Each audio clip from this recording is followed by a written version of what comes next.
है कि बागा plus MIGA is equal to 50% tariff. मुझे ऐसा लग रहा है कि मोदी जी अपने फॉरेन डिप्लोमेसी की जो क्लासेस हैं वो अक्षय कुमार और कंगना रनौत से ले रहे हैं आजकल बैठ करके, बिल्कुल फ्लॉप होती चली जा रही है। मागा मागा प्लस मीगा तब बन जाता है mega.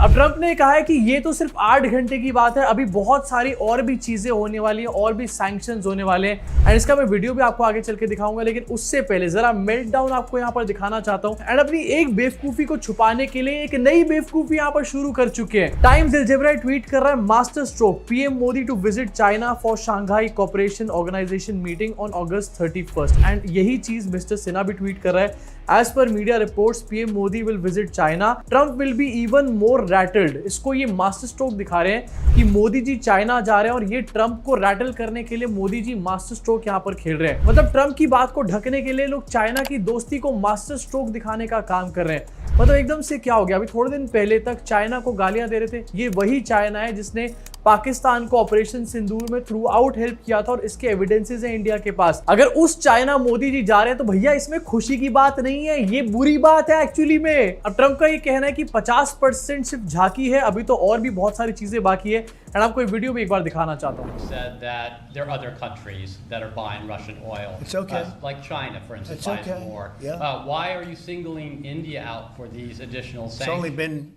8 hours, so let's see what happens over the See next. more secondary sanctions you're going very to see a lot soon. more. So this is a taste of You're what's going to to see a come. lot more. You're going to see so much secondary sanctions. Yes, ma'am. Sorry, you वो सब तो ठीक है, लेकिन Tim cook को दरबान की तरह क्यों खड़ा कर रखा है अपने साइड में? टिम कुक को यहाँ पर इसलिए खड़ा किया गया क्योंकि एप्पल से और इन्वेस्टमेंट कराई गई अमेरिका के अंदर और ये कहा जा रहा है कि एप्पल फाइनली वापस अपने घर में आ चुका है। मतलब ट्रंप इस टाइम पर फुल ऑन लगा हुआ है इंडिया को टारगेट करने में और इंडिया की इकोनॉमी को डिस्टेबलाइज करने में। लेकिन नहीं भैया, ट्रंप का नाम नहीं लूंगा, अपने मुंह से बता रहा हूं मैं। अब वैसे ट्रंप ने यहाँ पर 50% टैरिफ लगा दिया है, पहले 25% लगा रखा था। इसका मतलब ये है कि पहले सिर्फ 25% हमारे बिजनेसमैन की लुटिया डूबी हुई थी, अब 50% हमारे देश की जो बिजनेसेस हैं उनकी लुटिया डूबने वाली है। अब यहाँ तक तो फिर भी ठीक है, लेकिन प्लीज कोई निर्मला ताई से यहाँ पर मत पूछना 50% टैरिफ के बारे में, क्योंकि 50% टैरिफ के बारे में अगर निम्मो ताई से पूछोगे तो वो ये कहेंगी कि 50% टैरिफ लगाया नहीं है, 50% का डिस्काउंट यहाँ पर दिया है। यस, इनफैक्ट निर्मला ताई को तो पता भी नहीं चलना चाहिए कि 50% टैरिफ यहाँ पर लग चुका है, नहीं तो वो इसके बदले में कहीं जीएसटी ना लगा दे। अरे वो जीएसटी हमारे को ही पे करना पड़ेगा, ट्रंप को नहीं पे करना जीएसटी। बट मुझे सबसे मस्त मोदी जी लगते हैं। सारा सिचुएशन सिनेरियो चल रहा है, लोग यहाँ पर जूत पतरम कर रहे हैं, एक दूसरे के ऊपर बड़े बड़े इल्जाम, सारे में खलबली मची हुई है, स्टॉक मार्केट भी नीचे आ चुका है, लेकिन मोदी जी शांत है। मुझे लग रहा है मोदी जी को समझ ही नहीं आता कि टैरिफ का मतलब आखिरकार होता क्या है। मोदी जी को लग रहा है ये तारीफ की बातें कर रहे हैं, इतनी हाय तौबा क्यों मचा रहे हो यार तुम लोग। वैसे मोदी जी और उनके जैसे लोगों के लिए समझा देना चाहता हूं फिर से एक बार, और बहुत सिंपल लैंग्वेज में। 50% टैरिफ का मतलब अब सीधा सीधा ये होता है कि जो भी सामान इंडिया में बन करके अब अमेरिका में बिकने जाएगा उसके ऊपर 50% एक्स्ट्रा टैरिफ लगाया जाएगा, यानी कि उसकी कॉस्ट जो है 50% तक यहाँ पर बढ़ जाएगी। इसका मतलब सीधा सीधा क्या होगा कि वहां के जो बिजनेस ओनर्स होंगे या फिर वहां के जो कस्टमर्स होंगे वो इंडिया से बना हुआ माल नहीं खरीदेंगे, वहां से बना हुआ खरीदेंगे या फिर किसी और कंट्री से बना हुआ खरीदेंगे। इससे अल्टीमेटली क्या होगा, इंडिया में जो बिजनेसेस हैं, और बहुत सारे बिजनेसेस ऐसे हैं जो कि अमेरिका को एक्सपोर्ट करते हैं और उसके ऊपर ही थ्राइव करते हैं यहाँ पर, वो सब के सब यहाँ पर बैठना शुरू हो जाएंगे। मतलब मोदी जी के राज में सारे के सारे मिलकर पकौड़े तलेंगे, पकौड़े तलो। इसी के साथ जरा डीसी के बीसी के बारे में बात करना चाहता हूं, यानी कि डोनाल्ड ट्रंप। पता नहीं भैया इस टाइम पर कौन से इसको अटैक पड़ रहे हैं। डोनाल्ड ट्रंप सुबह से शाम तक डील डील डील करता रहता है। अबे तू प्रेसिडेंट है अमेरिका का या फिर दिल्ली एनसीआर का कोई ब्रोकर है तू? अब देखो ट्रंप गलीच था, ये शुरू से ही हम लोगों को पता था, लेकिन फिर भी कुछ लोग इंडिया में बैठकर ट्रंप के लिए चीयर लीडिंग करने का काम कर रहे थे, उसके लिए हवन कर रहे थे, उसके लिए पता नहीं पूजाएं कर रहे थे। इनको लग रहा था कि ट्रंप आ जाएगा तो भैया इसने कमला हैरिस को हरा दिया, ये तो हमारे पुआ बन जाएंगे एकदम से।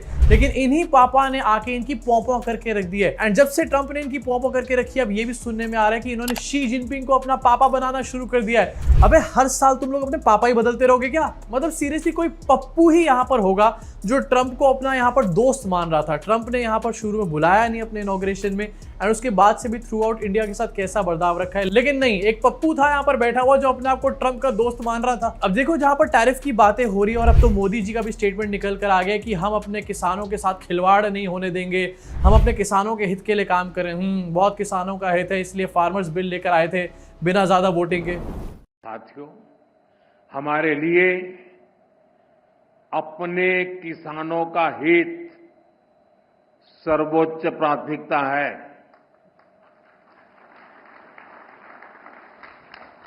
भारत अपने किसानों के, पशुपालकों के और मछुआरे भाई बहनों के हितों के साथ कभी भी समझौता नहीं करेगा।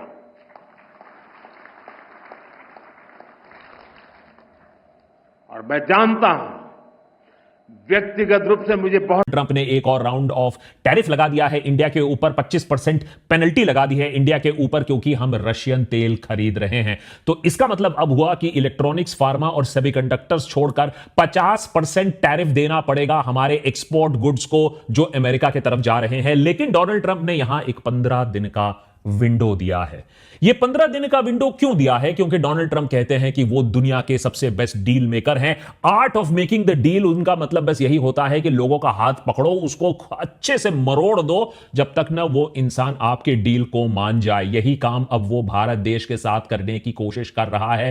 पहले डेड इकोनॉमी बुलाता है, उसके बारे में हमने आपको एपिसोड करके पहले ही बता दिया था, लेकिन आज जो पार्ट 2 एपिसोड है उसमें यह बताना और यह दिखाना जरूरी है कि किस तरीके का गंदा डिप्लोमेटिक एंड एक पॉलिटिकल इकोनॉमिक गेम खेला जा रहा है इंडिया के साथ। बेसिकली ट्रंप का यह कहना है कि रशिया से जो ऑयल खरीद रहे हो उसे बंद करो, नहीं तो 3 गुना लगा देगा। गजब बेइज्जती है। पहले अंग्रेजों की गुलामी करो और अब अमेरिका की गुलामी करो। अब अमेरिका तय करेगा कि हम तेल किससे खरीद सकते हैं, किससे डील कर सकते हैं, किससे नहीं डील कर सकते। और वो भी कोई हाई प्रोफाइल चीज नहीं, क्रिटिकल एनर्जी के मामले में भी क्या अब अमेरिका की परमिशन लेनी पड़ेगी? लेकिन यह बात है कि चाइना के साथ यह क्यों नहीं किया गया है? अभी तक इस एपिसोड को रिकॉर्ड करते समय चाइना के ऊपर कोई एडिशनल पेनल्टी टैरिफ नहीं लगाई गई है, जबकि चाइना इंडिया से कई ज्यादा, दुनिया में सबसे ज्यादा तेल खरीदता है रशिया से। लेकिन चाइना को कुछ नहीं किया जा रहा है। यह है art of making the deal, या यह कह लीजिए अमेरिका की हिपोक्रेसी। पहले मोदी सरकार ने चुप्पी साधी जब पहला 25% टैरिफ लगाया गया।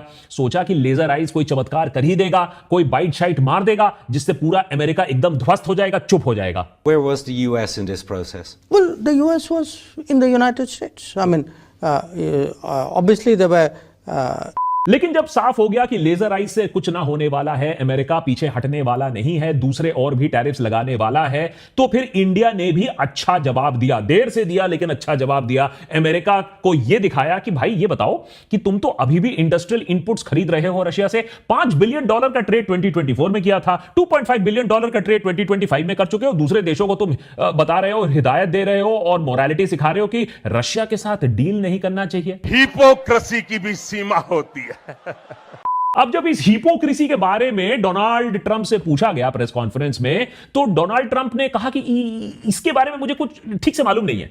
I will get back to you on this.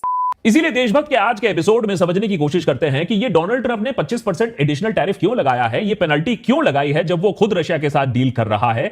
इस गेम को समझने की दरकार है कि वो इंडिया का हाथ इस तरीके से कैसे मरोड़ रहा है। कौन जीतने वाला है इस गेम से, कौन हारने वाला है इस गेम से। हमारे पड़ोसी बड़े खुश हो रहे हैं इस चीज से, वो क्यों हो रहा है, और कहां ना कहां हमने भी तो कोई गलती की होगी जिसके वजह से हमें इस तरीके से ब्लैकमेल किया जा सकता है। और क्या कर सकता है इंडिया इस समय, जानेंगे आज के एपिसोड में। नेता टाइप आधा काम मत करो, सब्सक्राइब के साथ साथ बेल आइकॉन भी दबाओ। फॉर्मर नीति आयोग सीईओ अमिताभ कांत ने ट्रंप के इस दूसरे वार के बाद ट्वीट किया कि भाई अब तो 50% टैरिफ बन गया है।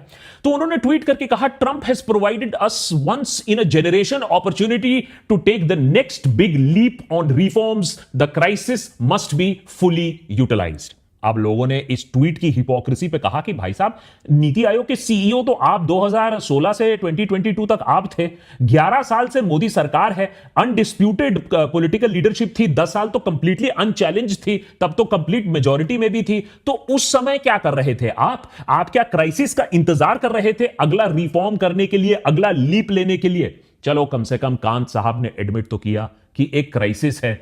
अब मोदी सरकार कब बात मानेगी कि यह क्राइसिस ही नहीं, एक डेकेड से बनने वाली क्राइसिस है। अब्दुल को टाइट इतना करने में बिजी हो गए कि भूल गए कि अब अमेरिका आकर हमको टाइट करके चली गई। मंदिर, मंगलसूत्र, मछली, मदरसा मुरजरा करते करते अब्दुल को तो आपने टाइट कर दिया। अस वर्सेस देम करके इलेक्शंस तो आपने जरूर जीत लिया, लेकिन कहीं ना कहीं हमारा देश पिछले 10 सालों में हार गया और उसी का बेनिफिट अब ट्रंप उठा रहा है। समझाता हूं कैसे।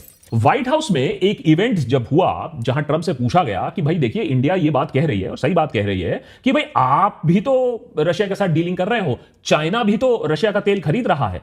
तो ट्रंप का जवाब क्या है? ट्रंप का जवाब है कि भैया अभी तो 8 ही घंटे हुए हैं, अभी देखो अगले अब मैं क्या करता हूं, अभी तो बहुत कुछ और बाकी है, अभी तो सेकेंडरी सैंक्शंस भी मैं इंडिया के ऊपर लगा सकता हूं। तो बात अभी तक खत्म नहीं हुई, ट्रंप की धमकियां अभी तक खत्म नहीं हुई हैं। 25+25 और उसके ऊपर सेकेंडरी टैरिफ डालने की भी बात हो रही है। यह सब देखकर इस बार दिल्ली चुप नहीं बैठती है। स्विफ्ट कॉन्डमनेशन आता है न्यू दिल्ली की तरफ से भी, इस बार चुप्पी नहीं साधती है मोदी सरकार। और एक शार्पली वर्डेड स्टेटमेंट में मिनिस्ट्री ऑफ एक्सटर्नल अफेयर्स कहती है कि यह बहुत ही अनफॉर्चुनेट है कि यूएस ने इस तरीके से एडिशनल टैरिफ्स इंडिया के ऊपर लगाए हैं, जबकि दूसरे देश भी अपने नेशनल इंटरेस्ट में ऐसी डीलिंग कर रहे हैं, ऐसी खरीद कर रहे हैं दूसरे देशों से। तो कहीं ना कहीं अमेरिका की जो हिपोक्रेसी है उसको अब हम सामने उजागर कर रहे हैं। चाहे इंडिया को इस तरीके से टारगेट किया जा रहा है, चाहे अमेरिका खुद रशिया के साथ डीलिंग कर रहा है, इनपुट्स ले रहा है अपने इंडस्ट्रियल प्रोडक्शन के लिए, चाहे वो यूरेनियम की भी बात हो।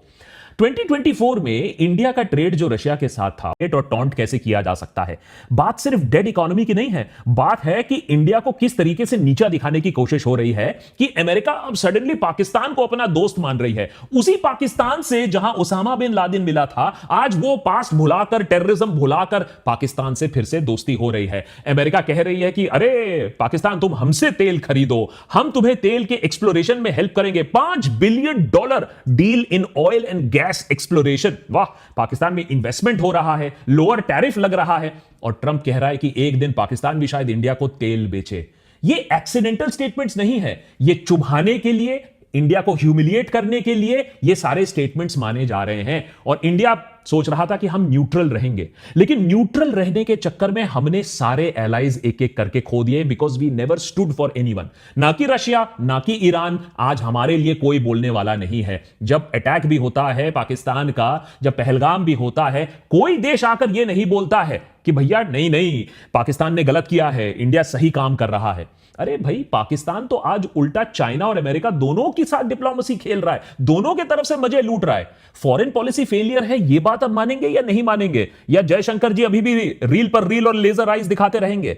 हमारे फॉरेन मिनिस्टर का एक काम था इतने सालों में कि भैया पाकिस्तान को एक्सपोज करो और आइसोलेट करो। अब तो देख रहे हैं कि ना आइसोलेशन है, यहां तो व्हाइट हाउस में बुलाया जा रहा है उनके जनरल्स को।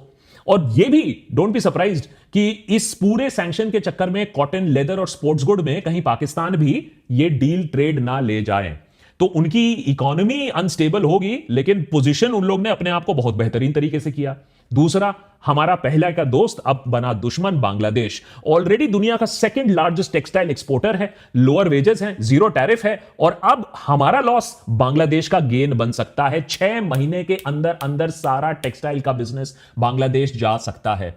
और वियतनाम भी वेट कर रहा है। अगर इलेक्ट्रॉनिक्स पर भी लग गया तो वियतनाम इलेक्ट्रॉनिक्स भी सप्लाई करने को तैयार है। गारमेंट्स, लेदर, आराम से वियतनाम इंडिया को इन सब चीजों पर रिप्लेस कर सकता है। 14% rise in US bound exports in 2023 Vietnam देख चुका है। तो क्लियरली वियतनाम एक टेक ऑफ फेज पर है और हमें रिप्लेस करने के लिए वो बैठा हुआ है। तो फिर मुद्दे की बात पर आते हैं। सुनने में ये सारी बातें आपको कड़वी लगती होंगी और सालों से आप हमें गाली भी बकते आए हैं जब हम फैक्ट्स आपके सामने रखते आए हैं, लेकिन कहीं ना कहीं हमें यह बात अब मान लेनी होगी कि ये जो करारा तमाचा लगा है, इससे हमें जगना होगा और देखना होगा सच्चाई क्या है। क्योंकि हुआ यह है कि